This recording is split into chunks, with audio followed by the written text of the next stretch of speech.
Good afternoon. My name is Loki Karuna. I'm the Director of Artist Equity for the American Composers Orchestra, and it's my pleasure to welcome you to today's professional development session that I've called Onstage Do's and Do's, where we'll cover some of the basics of engaging an orchestral rehearsal process as a composer.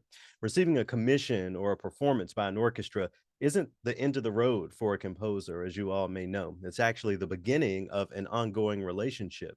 So, over the next hour, we'll cover everything from the career trajectories of today's speakers, what it means to prepare for a rehearsal as a composer, important points of contact for composers, and lots more. We really appreciate your spending the time with us here this afternoon.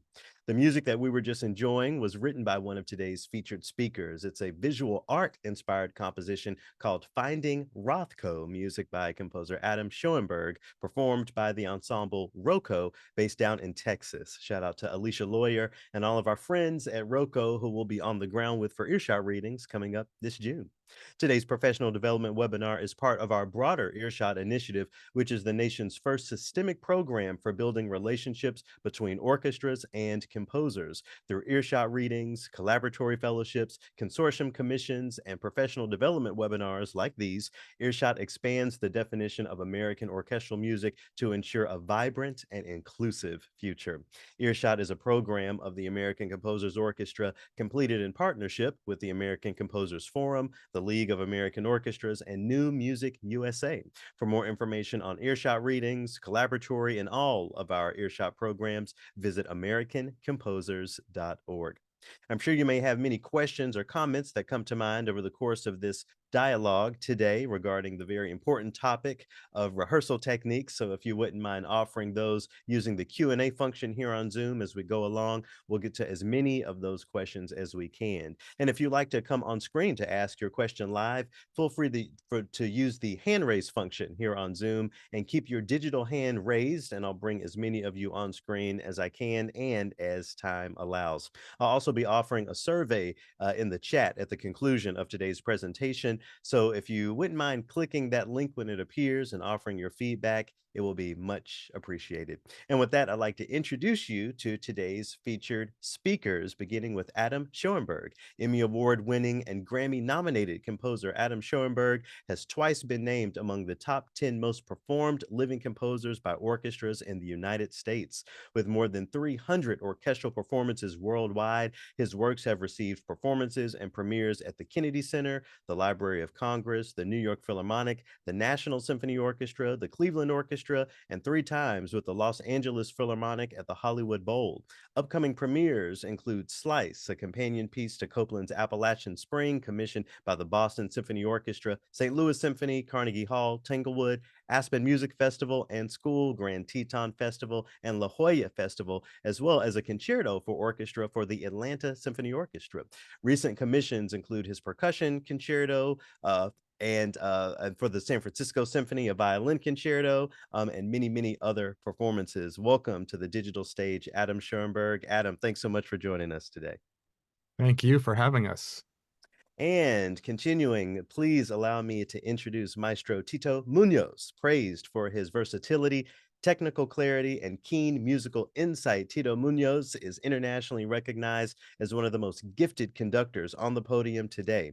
Now, in his 9th season as the Virginia G. Piper Music Director of the Phoenix Symphony, Tito previously served as music director for the Opéra Nationale de Lorraine in France, as well as assistant conductor positions with the Cleveland Orchestra, Cincinnati Symphony Orchestra, Cincinnati Chamber Orchestra, and the Aspen Music Festival. Since his tenure in Cleveland, Tito has celebrated critically acclaimed successes with the orchestra, among others, stepping in for the late Pierre Boulez in 2012 and leading repeated collaborations with the Joffrey Ballet. As a proponent of new music, Tito champions the composers of our time through expanded programming, commissions, premieres, and recordings. He's conducted premieres of works by Dai Fujikura, Michael Hirsch, and Adam Schoenberg, among others. Please welcome Tito Muñoz. Tito, thank you so much for joining the conversation today. Thanks, Loki. It's good to be here with you. So, we're here to talk about the role of a composer and the relationship between composer and conductor in a rehearsal process. So, just to get some initial questions out of the way, Adam, I wonder if you can speak to what you see as the role of a composer in the rehearsal process. Sure. Yeah, I mean, I think every orchestra and conductor you work with, the relationship can be a little different. But your essential role is to go to wherever the orchestra is, right? They usually fly you in and you will attend all the rehearsals. And it's your job to sort of help finalize the overall balance of the orchestra, things that may not be working for you. But at the end of the day, the conductor is at the helm and they're, steering the ship. And so there is that relationship of how to communicate those things. Yeah, and Tito, something that I engage a lot with composers, especially composers who have never worked with orchestras before, is the idea that the composer is there to just observe, to sit back, to see what happens, to let the conductor really take the reins. Do you have a different perspective on that? No, I actually think I think it'll always be dependent on the relationship with the composer. There's some times when I've done new pieces where I don't meet the composer until sometimes even the dress rehearsal because they can't get there for whatever reason, and so I'm doing the best that I can beforehand to communicate with them in any possible way so that we can talk about any issues that maybe came up on my end through the readings. But it's always about that creating that really solid relationship with the composer, so that's constructive and communicative and open.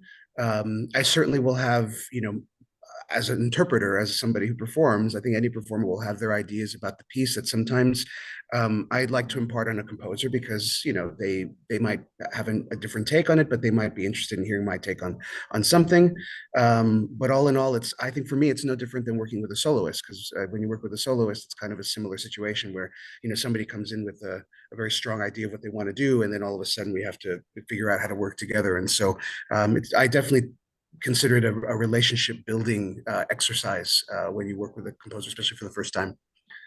And Tito, just for the sake of not leaving anything unsaid, we've talked about the composer, the conductor. What about the musicians, especially when we're dealing with new music and premieres? What's the role of the musician in the That's mix? a very good question. I think it's interesting. The role of the musicians are going to be whatever, honestly, whatever the conductor kind of sets, the tone that the conductor sets. I personally think it's very important that the musicians understand, especially if it's a premiere.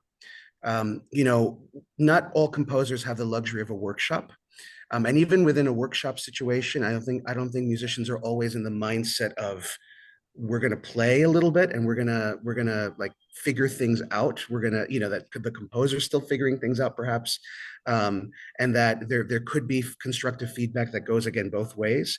I think it's important that the conductors set that tone the working of a premiere so that the musicians feel comfortable speaking up and saying whatever they in a constructive way, in a way that's very positive, in a way that's constructive, in a way that is helpful for the composer. I think that's very, very important. Yep. And we're going to talk a little bit more here in a bit about some of those specific interactions, the way the communication should happen. But Adam, I wonder if you could, if we can back up just a few steps and talk a little bit about your career trajectory. I wonder at what point did the orchestra become not a dream or an aspiration, but a real life collaborator for you? Yeah. It's a fascinating journey. And I was actually just in Atlanta this past weekend for performances of my percussion concerto. And on the last night, one of the things I don't know if we'll even address today because it's not about the rehearsal process, but something composers have to do and something I always make my students do at Occidental College is to practice public speaking. And on Saturday night, on the final performance, I had to address the Atlanta audience again. And it reminded me that that orchestra in particular is sort of where I went from finishing my doctorate, still being in grad school and having my first performance there in 2009 to now being back 15 years later as a professional composer in a very different space now in terms of my confidence and my voice and my career trajectory. So for me, I got very lucky. I wrote a piece. I was commissioned by Michael Stern in 2006, I believe, to write Finding Rothko, which was my idea. He said, I want I think he said, I want a 10 to 15-minute piece or something. And I was living in New York City. I was just in the first year or second year of my doctoral studies at Juilliard. And we had access to all the museums. And I discovered Rothko at the Guggenheim and fell in love with Rothko's work. And I wrote this piece. And then Michael premiered it with his orchestra in Germantown, Tennessee. And then, believe it or not, Robert Spano got it in 2009. And then he programmed it for Atlanta. And that sort of put me on the map just because Atlanta's a bigger orchestra. And that's my most performed work to this day. It's almost received 100 performances now around the world, and so I tell my students it's sort of true. One piece can put you on the map, especially if it's a successful piece with an orchestra. And of course, we can get into the do's regarding how to make a piece successful for an orchestra as well, because I've learned so many tricks along the way. And the biggest thing is, since we are talking about rehearsals, and Tito will tell you right away, rehearsal time is so limited. It's you're out of time before you even begin half the time. And so, of course, you want to write the music that you want to write. And at this stage of my career, I am writing more ambitious works and works that are not economical, meaning I always also tell my students, you want to write a piece of music that can be played by multiple orchestras. So don't write a piece for 5 percussionists, because most orchestras don't employ 5 percussionists. But of course, my percussion concerto that I wrote for San Francisco that we did this past week in Atlanta calls for soloist plus 6 percussionists and electric bass. So at that stage in my career, I said, I sort of want to write the piece I want to write. But back then, it was always about writing for the orchestra and exactly what their personnel is. And then it gives it the piece more legs. Sorry, I went on a bit of a tangent there. I love it. I appreciate that. Tito, I wonder if you could pull on one of the threads that Adam sort of exposed there when we talk about rehearsal time and how limited rehearsal time is. What can you say to the importance of just score preparation and being in the moment, considering how limited time is in the rehearsal process? Yeah, I mean, it's interesting. There's something to be said about not only the logistics of the piece, as Adam was talking about, that if you are just starting out and you want your piece played by, you want the piece to have no barriers to be programmed. Essentially, that's the idea. And so if you have a piece that has, too many percussion or too many this or too many that, then that might be a barrier where a lot of orchestras will say, well, we can't do it because of this. So you certainly want that. But then once you get to the rehearsal, I can't stress enough notation and part preparation makes a huge difference. It really does. And even Adam and I sometimes talk about notation. He'll send me questions about what makes more sense as far as beaming, as far as the meters, what would make more sense and make a passage kind of fly by a lot easier. And certainly that's the case, because visually musicians are very visual, and sometimes what could be a simple passage could be made very, very difficult if the notation isn't right. So that's one aspect of it. Librarians also deal with just the part format, the part layout, making sure page turns are good, all those things. I mean, there are all these little logistics that can eat up rehearsal time. And even librarians, when they go through not just new music, but any kind of music, when they're making errata sheets, they actually have categories for, does this stop rehearsal? Is this something that the conductor can address on their own? There are actually different layers to what problems could be. So all of those kind of are part of that aspect of rehearsal time and efficiency that is really, really important, because usually max we have for a program is like 4 rehearsals for the full program, not just for the one piece. And so it's really, really, really important that you're only going to get maybe half of a rehearsal plus the run through at the dress. That's usually what happens for like the opening work. If it's a full work, you might get 1.5 rehearsals plus the dress. So that's all you got. So you have really, really limited time to make it work. And Tito, when you're looking at either a brand new score or the score of a work that you've never conducted, what are you looking for? What have you identified as maybe red flags or maybe things to make sure that you cover with the orchestra in those first rehearsals? What does that beginning process look like for you? That's a great question. I mean, it really depends on the piece. Sometimes it's the harmonic language. Sometimes that can be something that you have to work on. You know you're going to be tuning chords a lot. You know you're going to be doing certain things to really make the piece work. It could be rhythmic challenges. It could be a passage that has a lot of mixed meter that you want to make sure that I have to make sure that I'm really set in all the rhythms, that I feel them and I can sing them and I can, walk around and feel them, very, very easily, so that when I get in front of the orchestra, I can really make that thing go. Um, uh, and then sometimes it's a combination of different things. Sometimes it's layers, sometimes it's a lot of divisi in the strings that you have to work out. I mean, it really depends on what it is, but every piece has its own unique challenges. Every composer has their own voice. I work, for example, you mentioned, one of the composers that I work with is Michael Hirsch, and Michael Hirsch, as an example, writes music that is not always tonal. But it's also emotionally charged. There's a lot of emotional baggage with his music, for lack of a better word, that needs to be part of the performance. And so that's an extremely big challenge when I look at his music, and I know that I'm going to have to really sell it and wear my emotions on my sleeve in order for the orchestra to actually impart that to the audience, because the orchestra has to believe it if it's for the audience to feel it as well. So there are just so many different layers, so many different things, and it really just depends on the piece and on the composer. So, Adam, let's say that the conductor has had plenty of time with one of your new scores. There have been some interactions about any corrections that need to be made. Parts are all in order, and it's the night before that first rehearsal. What does your world look like? What are the things that you're thinking about? How are you engaging that first interaction? Yeah, I mean, the night before a world premiere, you're always nervous. And of course, the moment you arrive for the first rehearsal of a world premiere, you're nervous. And then historically, first rehearsals are just never that great to begin with. And that's because the musicians are still trying to figure out what their role is within the greater context of the piece.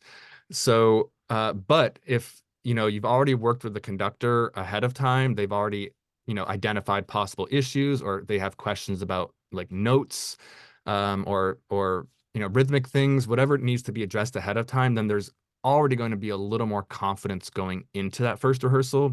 And then you sort of just have to sit back and I always let, for the first rehearsal, the conductor do their thing and have the orchestra read through the piece. I'll make little notes if I'm noticing balance issues that are actually probably orchestration issues that I may need to fix. It's not about, I don't necessarily have a set of notes that I'm going to give the conductor or the orchestra during that first reading, because I don't think that's necessarily fair until they've really actually played through the piece more than once. Or if I'm working with Tito in this example, he reads through the piece and then he has a few areas he wants to address with the orchestra, and then they start to rehearse those areas again. At that moment, I would feel more comfortable making possible suggestions if I'm hearing things that aren't quite working. But again, 9 out of 10 times for me, when it comes to world premieres, the first main rehearsal is me probably fixing orchestrations and Mm. fine-tuning the balance within the score itself versus fine-tuning the players within the orchestral context. Because, and using Tito again as an example, he's such great ears, and oftentimes I recognize that in rehearsal processes, conductors half the time are already addressing the issues that I'm hearing in terms of balance and like feeling. And so I make my list. I always have a notepad with me. I usually ask the orchestra if I can have a music stand wherever I'm sitting. Of course, lately now I just travel with an iPad. So I'll have my iPad on the stand. I'll have a notepad with a pen on my lap, and I'll start going through the score and just jotting down measures, flutes 2, maybe mezzo forte instead of forte, whatever it is, or the bass drum is not lining up with the basses. We need to potentially rehearse that. So I just make notes of it. And then again, using Tito as the example, if, I see what he naturally addresses. And then if he didn't address certain things and there's time in that one moment, I will chime in. But that's also different because I have this relationship with Tito. If it's a new conductor I haven't worked in, I actually won't chime in that moment. I'll just keep my list going, and I'll probably wait for the break to then pull them aside and sort of go through my list, unless the conductor turns around and says, Adam, what do you think right now? Do we need to address anything? And if the conductor is turning to me in that moment, then that of course is inviting me to engage. But I sort of want to let that first rehearsal unfold more naturally, if that makes sense. You said something really powerful that I want to make sure that I underscore, is that you have that relationship with the conductor, and that impacts the way the rehearsal process goes and how that works. Tito, I wonder if you can speak to that point. What are the key factors in developing a relationship with the composer from your perspective, beyond just the exchanging of emails and the sharing of rehearsal notes during a rehearsal? I think first of all, of course, you have to make sure that you know I work when I work with composers. I mean, I try very hard to embody their aesthetic. I think it's really important that they have to have an aesthetic that you believe in as a performer, and so that makes it a lot easier, because then when we're speaking to each other, um, they can say things and I get it. You know, I get what they're looking for. I get what they're after. I think that's very, very important that you have a partner, an artistic partner, in that. So finding somebody who really speaks your language and understands all those things, I think is really important. As Adam says, you know, when you have that when you understand where the composer's at in their experience. I mean, Adam is an extremely experienced composer, and so you know, when I don't have any issues, you know, I mean, I turn around and say, what do we need to do? We have that, you know, back and forth. But I think he knows how to fit himself in almost any situation, because he understands what the orchestra is doing. He understands what the orchestra needs in those initial rehearsals. He understands. I mean, he's worked with so many different conductors that he knows exactly sort of what the gamut is, as far as, you know, the different kinds of conductors that do that. So I think having you know a trust between a conductor and composers is extremely important. And then also one thing that I wanted to mention, as Adam was speaking, and I thought was really, really interesting, because, you know, Adam, you were talking about how, you know, that first rehearsal isn't always, you know, the greatest reading of a piece usually. I mean, unless it's a very sight readable piece, which sometimes pieces are, and they just kind of they come off very quickly.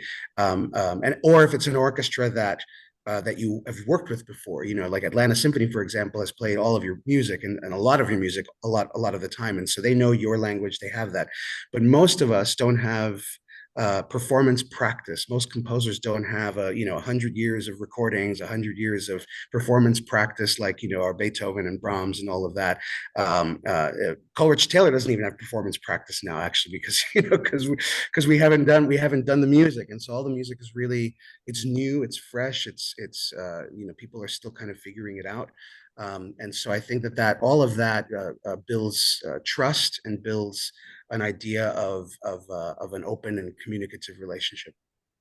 And Tito, beyond the musical aspects of building that relationship, I wonder what are some of the other nuts and bolts that you've experienced as far as building those relationships with composers. Should they, you know, come to the first rehearsal with a box of muffins for the conductor? I mean, what are some of those other things?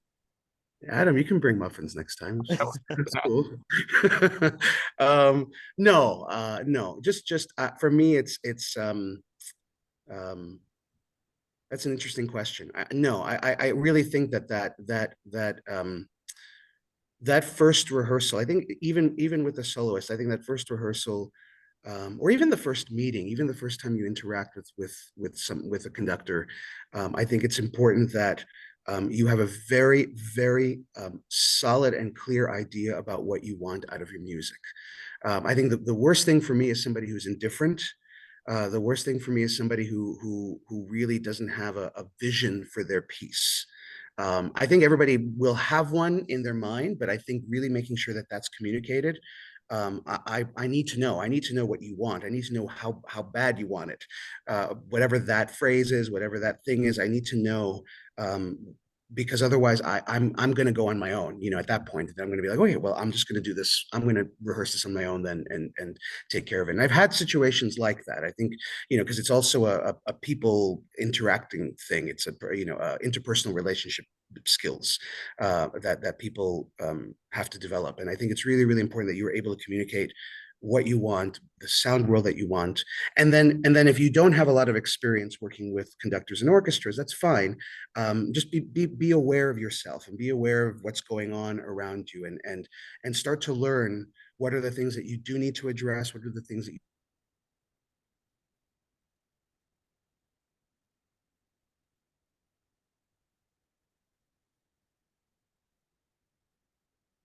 I think we might have a frozen Tito. I I can weigh in for a second unless you Please, want, please do. because he said Sorry, I'm back. Yeah, sorry about Okay, that. great, great. Please continue, Tito. No. I was just gonna. I forget what the last thing you heard of me, uh, that I was talking about. you're talking about like a young or more inexperienced composer coming in Yeah. for the first time, and Right, and right. And Adam, like Adam, who sort of who knows how that all works.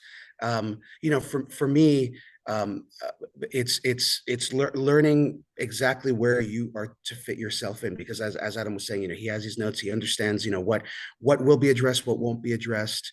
Um, there's certain things that might be orchestration issues. There's certain things that might not be orchestration issues. If you didn't have the benefit of a workshop, then you're dealing with that on the fly, and you don't have a lot of time. So you also have to know, what are the bigger issues, what are the most egregious things. That's usually sometimes when I turn around during a rehearsal, I say, what do you hear that's egregious? I try to keep it at that point, so that we can the little details we can kind of talk about in a different way. can I Yeah, Adam, respond? please. I think I may have some advice for people who are here, and I everything Tito said is spot on, because we all start at ground zero. Conductors get their first debut with an orchestra, composers get their first debut. I still so vividly remember my first day of finding Rothfuss, my first orchestral piece, and showing up to the first rehearsal in Germantown, Tennessee, and I could not have been more insecure and nervous. And exactly everything Tito said was exactly who I was. I was incredibly indifferent. I didn't know what I wanted. I wasn't trusting myself. Especially back then, we had such crappy playback, in terms of software and like MIDI and Finale. And part of finding Rothko, there's the whole third movement is incredibly aleatoric. It has graphic notation, so you can't really get a playback of that anyway. And so I was just sort of jumped into the deep end of the pool, and really didn't know how it was going to progress. And it was an incredible learning experience, but I was exactly that really like naive young composer who was excited to be there, but really didn't understand the process. And so you had an experienced conductor, in this case, Michael Stern, who sort of just took the piece on. And then we spoke, I think, at the break for the first time. I think he asked me some questions. There were some note issue questions, and I think I froze. And then I think he answered it for me, because I was just really out of my element. And then I started to get more comfortable in time. So Tito's right. I mean, you sort of have to accept where you are in the moment. It's okay to be green. We all start again at the same spot, and then we eventually progress. I'd say, today, my advice that I give composers: world premieres are always going to have its own set of issues. It's a new piece, you're going to have to work out the kinks. But an existing work like Finding Rothko, or one of my big works like Picture Studies, it's a 21st century pictures at an exhibition. I actually now have, no one has asked in a while for it, but I let people know. I actually have a Microsoft Word list of key areas that I know are always troubling for orchestras, in both Finding Rothko and Picture Studies, for an example. So sometimes I will send this document to the conductor ahead of time if they're interested, saying, hey, this typically is an issue in terms of the performance practice of the piece, and it might help you get through the rehearsal a little more. And I also have now streamlined some of my pieces, saying Finding Rothko is ready in 45 minutes from when the rehearsal begins, when the orchestra begins rehearsing, to when they can perform live. It takes no more than 45 minutes. That's why that piece also gets played a lot. Picture Studies, on the other hand, takes about 2.5 hours of rehearsal time. It's been done, I think I said, over 20 times. So I now know no matter how great the orchestra is, it's about 2.5 hours of rehearsal time. And so I usually let the conductor know ahead of time, hey, I'm so excited you're going to do this piece, but please make sure you build this rehearsal time into it, because we're going to need it. And so I can strategize that way. And I highly recommend to composers who have had at least one performance of the same piece to maybe offer a streamlined list of issues that have come up to say this might be problematic, so you just to give you a heads up if you want to address it. And then you're not wasting time, because again, as the conversation began, you're out of minutes before you begin, so you want to be you want to maximize your time, and you want to be as efficient as possible. And Adam, to this point of maximizing time, I can imagine for many composers, especially those who have never worked with orchestras, that first read through can be so much of a moment. You're just so excited that the piece is written, you can't even think of what corrections may need to be made. I think conductors are really trained to have that critical ear, but in the moment, my sense is that composers may not know the degree to which they need to have that critical ear, and not just be filled with the happy shock of this piece of music being brought to life. Well, I love the way you just said that, because for me, the first rehearsal of a world premiere, I never have that happy. I think I'm so overly critical and of myself. And I'm not even criticizing the orchestra in the moment yet. There might be times later on that I'm critical of the orchestra, but really is, what do I need? What can I do differently? What did I mess up in this moment? Why is this not working? And so oftentimes what happens for me in first run throughs is I get hung up on one detail while they're 3 minutes later in the piece. And it's like, oh my God, I just missed this 3 minutes of reading because I was too focused on this one area that I know I need to adjust. Now I need to somehow remember what happened, because you also don't get rehearsal recordings all the time. Depending on your relationship with the orchestra, you can say, is there a rehearsal archive I can get? Sometimes they'll give it to you, other times they don't. So you have to really be in tune the moment it begins, and again, strategize what's important, like what's absolutely important in terms of what needs to be addressed, because you may have a list of 50 items and there's no way you're going to address all 50 items in that rehearsal. Maybe at a break you can give them to the conductor, but in the moment when the conductor turns to you and says, do you have any comments or thoughts? You need to be strategic and sort of pick the big things that need to be fixed. Right. I think if I can add, I think also it's also very important. Those of you who haven't had a lot of well, I should say, composers, especially nowadays, sit with the software a lot, and they hear the playback of the software a lot. And while the software playback is getting better, it's still not, it's nowhere near what the actual experience is of the a live performer having to figure out what it is that you're doing. And so what's interesting is that there is a lot of an orchestra and any ensemble has a momentum. They have a they're constantly feeding off of each other, and that's what makes it sort of an organic thing.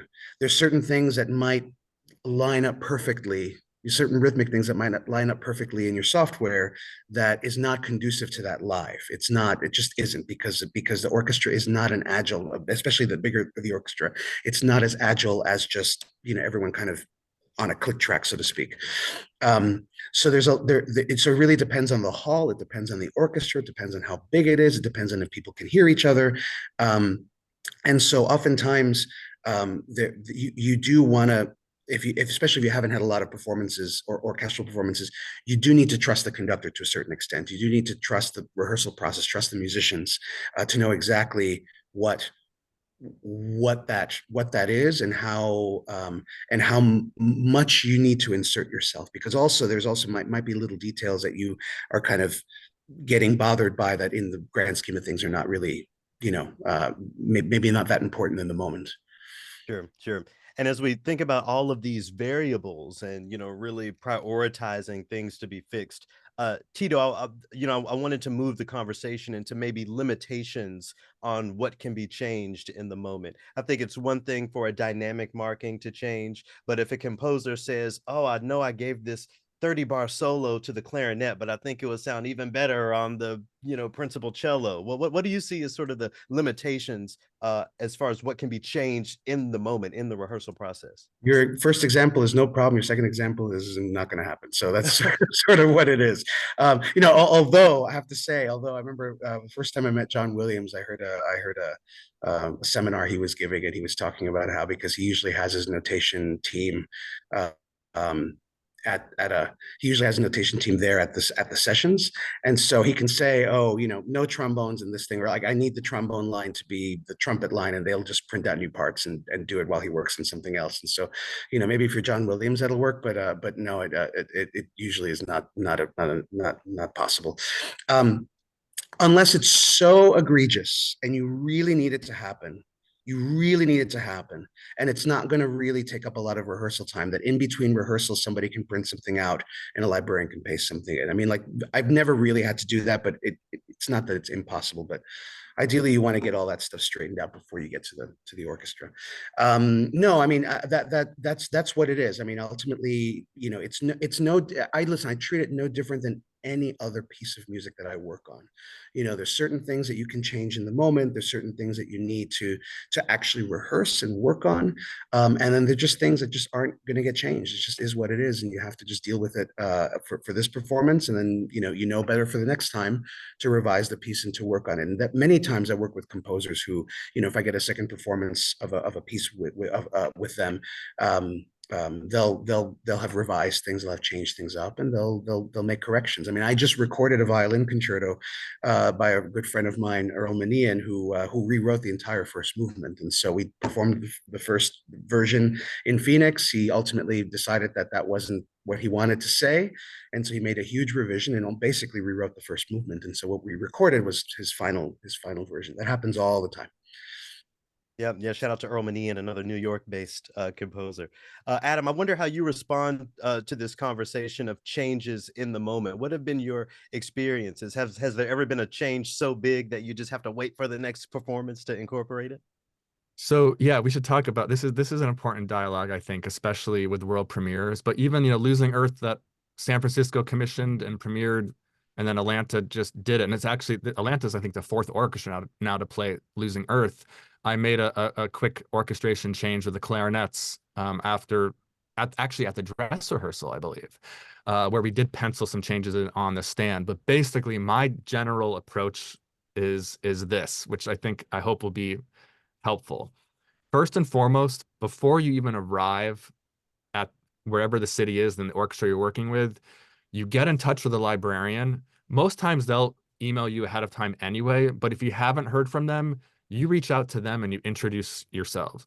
And if it's a new piece, you really reach out well in advance before you're turning stuff in to say, what's the typical part size that this orchestra likes? Because every orchestra is different.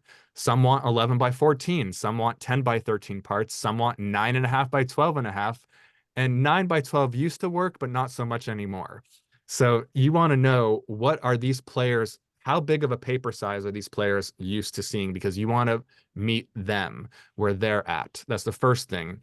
Then you're showing the librarian ahead of time your responsibility, and that you're also thinking about everyone who's involved. That's the first bit of advice. The second bit of advice I have is, when you go work with an orchestra, get to know the production crew behind the scenes, because the show would never happen without them. So I always introduce myself. I say thank you, because they're doing so much work, and you want them to be on your side, so that if you need something moved or changed, they will go out of the way to help you. You want to acknowledge those who are involved, because it takes a village to put on a show. It's not just the conductor and the musicians walking out on stage. There are so many moving parts, but to be respectful to the librarian is huge. So now it's world premiere day. We show up. My typical process is, as I said, first rehearsal's generally a little painful, but rewarding and exciting because you're there. By the end of the reading, I will have a set of changes that I inevitably make. Now at this stage of my career, my changes are minimal. I'm getting so much better in my orchestrations. I'm more confident that it's little changes, but there's still some. So I'll go back to my hotel room. I will make all the necessary changes that afternoon or evening, depending on the time of the rehearsal. I then send it to my copyist, because at this stage in my career, I have a copyist. I know when you're just starting, you're probably making all the parts yourself and revising everything. So if it's you or your copyist, you essentially finalize what these inserts are going to be. You made some revisions, you want the trumpet to be different or whatever it is, the piccolo. You've now set it up in your engraving software, you've printed to PDF, you email it off to the librarian in advance, and then the next rehearsal, the librarian puts the changes on the person's stands. That's the most like painless way to go about it. It's given yourself time to make corrections at home. Granted, you're so stressed out. Like, I've stayed up all night many times at world premieres, because after the first rehearsal, especially early on in my career, I maybe had 50 to 100 changes, and I'm just revising, and literally up until 3, 4 in the morning at the hotel, passing out, sending things off, and then waking up and going to the rehearsal. So ideally, you fix bigger things after the break, and then that gives the librarian time to fix. If it's minor things like Tito's saying, dynamics, maybe a couple notes that need to be adjusted, no problem, that can happen. And I want to bring the musicians into this conversation and the role that they play. But before we do that, I feel compelled to ask a question, Adam, about difference of opinion between composer and conductor. You know, the composer of the piece is the one who's bringing this music, and I won't say but, and the conductor also has a very critical ear and musical ideas. I wonder how you have traversed that situation, if it's ever been something you've had to deal with, maybe slightly differences of opinion on Sure. things that are part of the piece.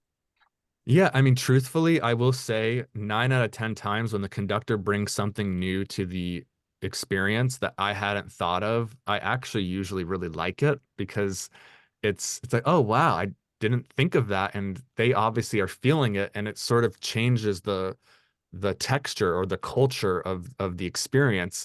And so I find that fascinating.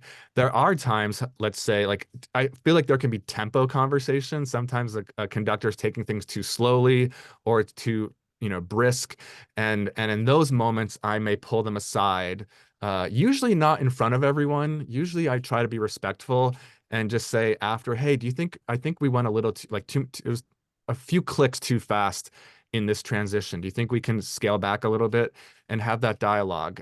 Yeah, so I usually try to avoid confrontation in public, and I try to be as respectful as possible. Again, the conductor's doing something that you don't do unless you're a composer conductor, and oftentimes they're bringing something to the piece that you wouldn't necessarily have brought otherwise, and it sort of makes it, in my opinion, better. But if it's not, then you could politely speak to them and just say, I think we should go back to what was written, or what, I want to do it this way. You, at the end of the day, technically probably have final say, unless you're working with a conductor who just doesn't want to really deal with you, which has also happened to me in the past. But I think you can assert yourself in a respectful manner. What do you think, Tito? Differences of opinion when it comes to these pieces of music? Yeah, no, I think what Adam said is exactly right. I think ultimately, you try to get it right. I mean, I cannot speak for myself, and I can speak for what I do, and I do my best to get it right. And if the person writes tempo markings, I try to make sure that I'm adhering to them, and not just adhering to them as like a metronome, but really adhering to sort of the flow and the momentum that they're trying to embody in that section or whatever it might be. I think it's very, very important. No, I don't really have much to add. I think what Adam is saying is spot on. I think if you do have a conductor that you're unhappy with a choice that they made, then yeah, then you can certainly pull them aside. If it's not something that can be addressed in a very sort of innocuous, casual way in a rehearsal, but if it's something a little bit more kind of structural or sort of fundamental to their interpretation of the piece, then yeah, maybe pull them aside and say, hey, I get it, whatever, but I'm thinking more of like this. I wonder if you could do it this way. I think it's or just do what's written, as Adam has said. Sure. Sometimes it's just going back to the text. But yeah, I don't have anything to add to what Adam said. So I do want to bring the musicians into this conversation before we address a couple of the questions that I'm saying. Tito, I think, and of course we're acknowledging that every conductor is different and every rehearsal process is depends on the orchestra, but generally speaking, Who speaks to whom in a rehearsal process? Should the principal flute say something directly to the composer? Should it go through the conductor? What do you think? Depends on how the conductor sets it up. I think ultimately it really depends, and I stress this very much to my conducting students. It's really important that you are the one that's going to set the tone, because it's as much as we're all in a more democratic and sort of ideal. We want things to be very communal. Orchestras are still very much top down structures. They're very hierarchical, and musicians are trained to be hierarchical in that way. And so it's really up to the conductor to really set the tone of how that interaction, that communication is.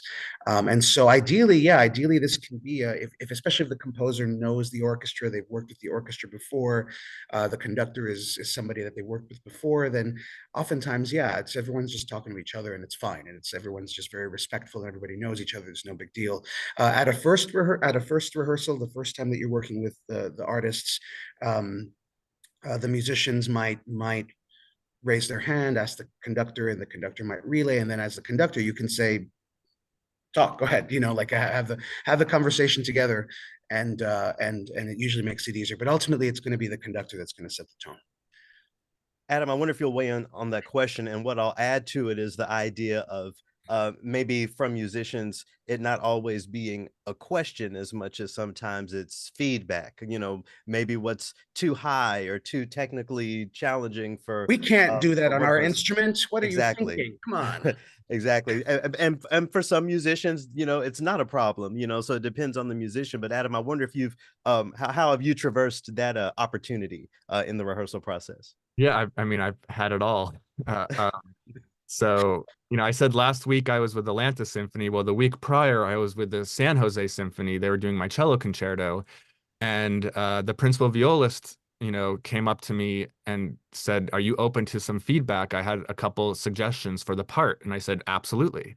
And then she sent me this elaborate email of like, why, like, I think you should stay in alto clef here and not go to treble clef in this moment. And there's these repetitive passages. And she was saying we should do this. She also noticed that there are a couple inharmonic spellings that were wrong. Like, as I tell all my composers, avoid diminished thirds, augmented seconds, unless it's part of the harmonic structure in it, but it's usually not. And so she said, it was spelled correctly in this measure, not in this measure.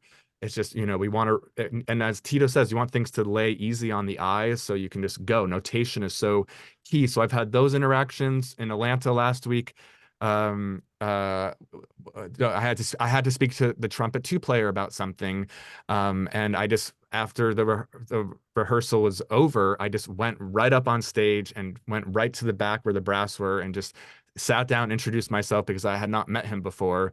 And first of all, I thanked him. You always thank the players immediately before you make suggestions or offer some critique. You want to thank them for taking the time to learn the piece, right? Thank them for being here and etc. And then you say, listen, I just had one comment. I'm not hearing you in this moment. I'm hoping you can project a little more, or what can I do to help you achieve this moment a little more smoothly? But at this stage in my career, again, I know so many of the players and the orchestras. There's already more of a rapport and a relationship where I can just go to them directly rather than through the conductor. But what Tito said is 100% spot on. Like, first time you're there and a world premiere, no matter what, there will always be a hand up at one point, and a player will say, Maestro, is this a G sharp or a G natural, right? Or whatever it is. And, in this case, Tito will look at the score and will probably be able to answer. But if for some reason there's confusion at that moment, he's the facilitator and will say, hey, Adam, measure 49. What is this a G sharp or G natural? And then I look and I yell, and it's relayed. So there is that dialogue. And again, I think it's just, one thing you can do, which I actually didn't say, because again, I've worked with so many different conductors, and most of them are very open-minded and want you to engage. But I've also worked with conductors who flat out said, do not talk to me during the rehearsal process and do not address the orchestra. At the break, we'll go to my suite and you will give me your list of notes. And I was like, okay, if that's the relationship, that's what we'll do, and I'll respect that. That's not necessarily my vibe or what I ideally want, but if that's the tone that's set, I will respect it and I will do that. So I think I think what's also important, what I wanted to say is, it's not in addition to emailing the librarian, if you have the conductor's email, you can email ahead of time or before the first rehearsal. You can just say, you know, what's the format here? How do you want the rehearsal run? Would you like me to speak during the rehearsal? Do you want me to wait until you ask me? Like, what's best for you in this moment? And then you're being super courteous and respectful to the conductor. And I think that's important. Yes, communication is so vital. And as a bassoonist, the clef conversation is one that I've had a lot as well. So I'm Oh glad yeah. that that's continuing to be a Can conversation. I insert myself quickly, very quickly Please. once? Yeah. One thing that I wanted to mention also, and that doesn't get talked about a lot, and that I've myself I've gone through a lot of education on this just because I've been using the software now quite a bit, is engraving and notation. This is something that unfortunately a lot of composers are not learning, and I found how to lay out, especially if you're at the beginning and you're doing your own stuff, how to properly lay out a score and parts is actually an art form. Mm, It was an art form for many, many, many years when they actually had to do it with metal plates, and they had to design each page very carefully. How many bars per page? How many systems? What is put together? All these things that the defaults in Finale Sibelius Dorico are not going to do it for you. Like, you actually have to know how to design these pages, and I stress as much as possible to try to find a way to get education in that, because that's something also that it really is like, it makes me twitch when I get a score that is like not well designed, because it actually does affect how you read things. If for example, if you notice, if you look at scores from the past, you notice that sometimes they're engraved with phrases in mind. They actually are engraved in a certain way where you actually can see the flow of phrases, the way things are lined up, where the the the the amount of time within a bar stays constant as you're reading, so that you're not seeing a 4/4 bar that might have like a lot of activity, and then another 4/4 bar that's this tiny for it's together. Like, there has to be some consistency with the visualization of time. That's a really, really important thing. And somebody just asked, do you have any resources for learning engraving? Maybe Adam, maybe you can answer that. But I always I think talking to composers who already have experience with this, talking to librarians, because librarians are the ones that have to prepare some of this music, and also trying to just reach out to engravers. Someone talked about behind bars. Behind bars is good. It's good, not gold. It's good. It definitely is a good framework to begin with. But I've found, even in Lane Gould's book, things that are maybe a little bit too pedantic almost, where you actually do have to think about exactly how things are laid out. Ultimately, it's going to be a feel. I mean, as a conductor, it's really, really, really important, to be able to see everything and see everything very clearly, and making sure that the musicians can see things clearly. Sorry, I took a little bit too much no, time. I love that. And I do want to make sure we get to a couple more of these questions. So Ruth also asked Adam about including trouble spot notes in the front matter of the piece. So is it I guess the way I would rephrase the question, is it okay to be prescriptive regarding what are the areas of the piece that might need a little bit more massaging, or should you just see if the orchestra can handle it without a problem? I don't put that in public, like in the score or parts for the whole orchestra. Really, what I do is, if I'm working with a conductor for the first time, I say, are you interested in this document that I have that sort of already goes through historically the issues that this piece has had, to help streamline the rehearsal process? And if they say yes, then I just send them this Word doc that I've had. And if they say no, I leave it there. So I think you can, again, the conductor is going to steer the ship, and you just want to have your ducks in a row to maximize the rehearsal and be efficient. And another question here, Adam, from Malachi. Malachi is asking how you engage a conductor or an orchestra that is going to play your piece, but may not seem to be so excited about it. How do you engage that issue? I I don't think you can, to be honest. I mean, I've had many times I've shown up to many rehearsals where I have literally seen the back of the second violins air bowing my music because they Wow. just don't want to learn it or play it. And I'm not, what am I going to do in that moment? Am I going to publicly call them out and say, "Hey, you're not," do you know what I mean? That's just so embarrassing.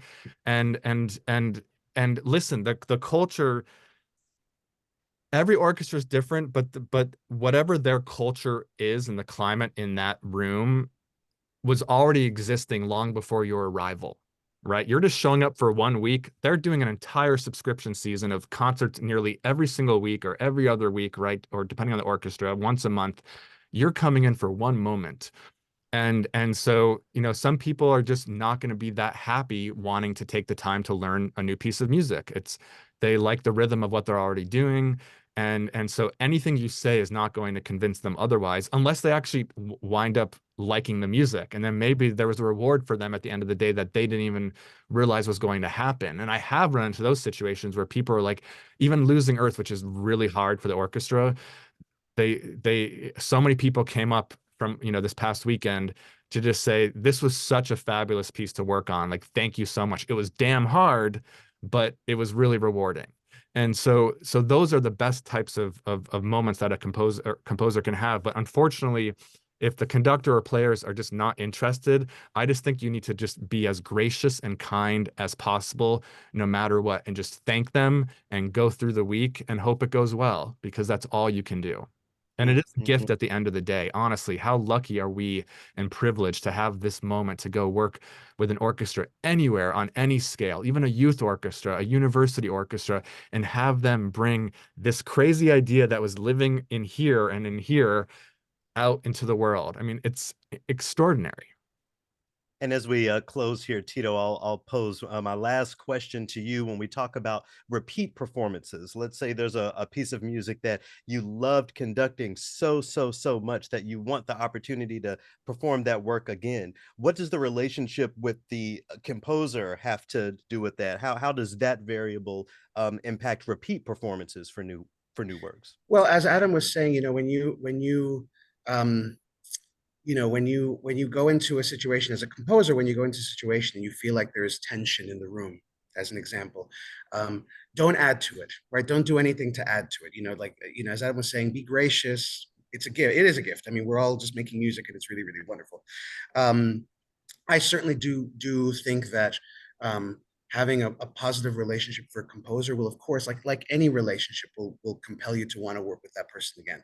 Um, Unlike a soloist, though, I can do music of a composer without them in the room. So if, let's say, I don't like the person, but I like the music, then I can still do the music, and it's fine.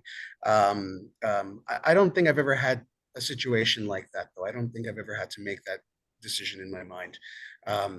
So I think ultimately, um, it's a really, really great thing to build a relationship, an artistic relationship with somebody, and it certainly makes me want to champion that person, because it is personal. It is something that, when you build a friendship with an artist, and you want to help them, you want to tell everybody about their music, you want to promote them. I mean, I've known Adam for such a long time, and I've done a lot of his works all over the world, and it's been a really wonderful relationship that we've built. Similarly, I told you about Earl Manian, who was a close friend of mine. We went to undergrad together, and I wanted to see this project through, of his violin concerto, all the way to recording it with the Royal Scottish National. I mean, it's just about like building a relationship, you're pooling your resources together, who they know, who you know, and trying to build and trying to make really wonderful projects together. That's what it's all about. But it's also about being genuine. It's also about writing music that you really is genuinely your voice, that you really believe in, and that ultimately that because that will actually come across to performers, come across to conductors. And when I feel that music is super genuine, then that also makes me want to learn it, and to really go into it and dive into it, and champion it. Well, Adam, Tito, I have genuinely enjoyed this conversation. Oh, final words, Adam, please. Yeah, sorry. And Tito, again, I'm lucky to have this relationship with Tito. And so I wanted to say a couple business things because that's part of the business as well. We met at the Aspen Music Festival. And I think, you need to go when you're young in your career, you need to go network, go to festivals, go to concerts, introduce yourself, hang out. All of that is important to develop the initial relationship. And then when the time is appropriate, you can give some music or ask if they're open to hearing some music. Don't just throw it in their face. Just say, are you open to me maybe sending you one or two pieces? And they'll be honest, right? The other thing I wanted to say, going back to part making and librarians and orchestras, because I've known this now happen with two composers, and then it stopped their career, unfortunately. When you have an opportunity to have a world premiere with a major orchestra, never deliver late. Deliver early or by the day it's due, because again, there's so many moving parts that have to take place before it gets to the player. Like the librarians do all the bow markings. So if you are late on a major commission for the first time, don't expect that orchestra to engage you ever again, because this is like your one shot and you need to just go all in and do your absolute best. And I just wanted to articulate that because it's a crucial thing. The other thing, going back when people said for tips on parts, this is painstaking and something, painstakingly takes so much time, and it may not be what you want to do, but I did this when I was at Juilliard. I was working on a Schubert symphony, and I was doing bow markings. I decided to help someone and create an entire set of parts and to do bow markings. And I learned about parts. I learned about page turns.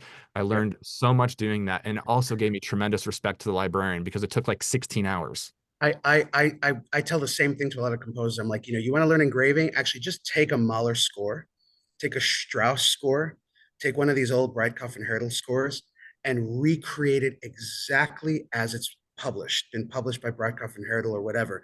Recreate that exactly, and you will learn every decision that was made on every single page as to why things are laid out the way they are. It'll literally teach you everything, just by recreating some of the old scores that from the past. Again, tedious, but so worth it.